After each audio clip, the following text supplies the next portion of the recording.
May narinig mo na ba yung DC track na ginawa sa atin? Tangina mo easy, tangina mo twilight. Bobo yung arranger, offbeat kayo inside. Puro kayo badu. Diss track mo na ba na matatawag yun? Ganto gumawa ng diss track. Papakitaan kita. Listen. Meron na namang aso sa amin ang tumatahol. Gusto ng attention kaya ito ay naghahabol. Di mo kaya na mag-speed kasi baka ka mabulol. Ang babo ng sulat mo, di ka ba nauulol? Ginawa mo na dis, hindi ko pinakinggan. Sarabang hinalang parang tunog lang ng penggan. Yung boses ng manta doon parang basag na pinggan.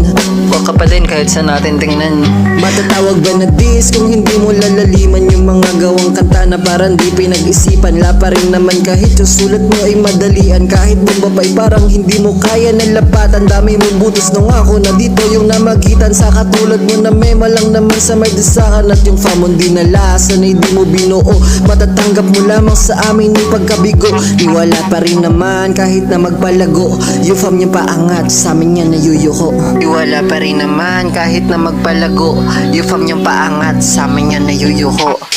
Disak mo na ginawa, parin sobrang ambadi. Sama mo na lang yung fam mo palubog sa komunay. At yung baho mong dala, dito ko nangangamoy. O baka kasi hindi mo pa iyan naaamoy. Kasi grey box stuff, the fucking hallucinating. You will not be the sala is rising. Kasi if you only know, you're just wasting my time. You're just like stupid idiot, just like a mind. Tas sasaya lang yung beat, pag ikaw na yun nag-spit. At yung mga piling na rapper na sa amin dumidikit. Huwag nang gagawa ng disc kung di nyo kayang pag-isipan. Ang sisong naman kasi kung akin lang nalalapatan. Lalari naman na kwenta kung kayo pa'y papatulan. Pinakita ko lang kung sino may sulat madiinan. Kumpara sa sulat na hindi naman pinag-iisipan. Sa bagay hindi nyo rin naman yan malalaman. At bago ito matapos may nais akong sabihin. Bobo kayo. Fuck you sa mga utak alamang. Mahina pa kayo. Pwede ba sa susunod ayusan nyo naman?